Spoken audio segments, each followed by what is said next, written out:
राधे राधे। जय श्री कृष्णा। आषाढ़ मास शुक्ल पक्ष की शयनी एकादशी का महत्व। युधिष्ठिर ने पूछा, भगवान, आषाढ़ के शुक्ल पक्ष में कौन सी एकादशी होती है, उसका नाम और विधि क्या है, यह बतलाने की कृपा करें। भगवान श्री कृष्ण बोले, राजन, आषाढ़ शुक्ल पक्ष की एकादशी का नाम शयनी है।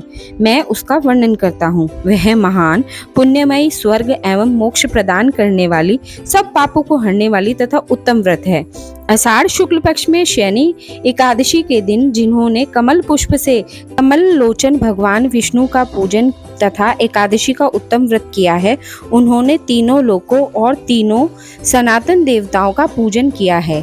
हरि शयनी एकादशी के दिन मेरा एक स्वरूप राजा बलि के यहाँ रहता है और दूसरा क्षीर सागर में शेषनाग की सैया पर तब तक शयन करता है जब तक आगामी कार्तिक की एकादशी नहीं आ जाती। अतः आषाढ़ शुक्ला एकादशी से लेकर कार्तिक शुक्ला एकादशी तक मनुष्यों को भली भांति धर्म का आचरण करना चाहिए।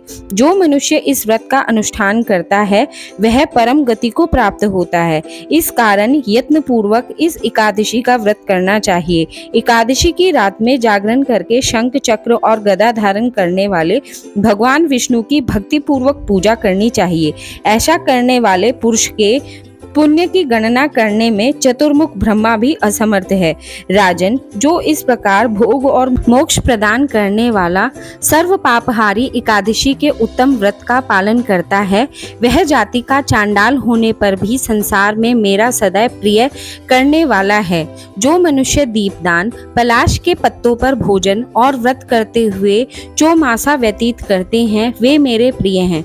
चौमासे में भगवान विष्णु सोए रहते हैं, इसीलिए मनुष्य को भूमि पर शयन करना चाहिए। सावन में साग, भादों में दही, कुआर में दूध और कार्तिक में दाल का त्याग कर देना चाहिए। अथवा जो चौमासे में ब्रह्मचार्य पालन करता है वह परम गति को प्राप्त होता है। राजन, एकादशी के व्रत से ही मनुष्य सब पापों से मुक्त हो जाता है। अतः सदा इसका व्रत करना चाहिए, कभी नहीं भूलना चाहिए।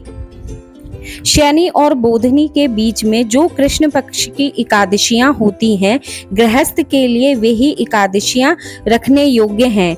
अन्य मासों की कृष्ण पक्षीय एकादशी गृहस्थ के रखने योग्य नहीं होती। शुक्ल पक्ष की एकादशियां सभी रखनी चाहिए। राधे राधे। जय श्री कृष्णा।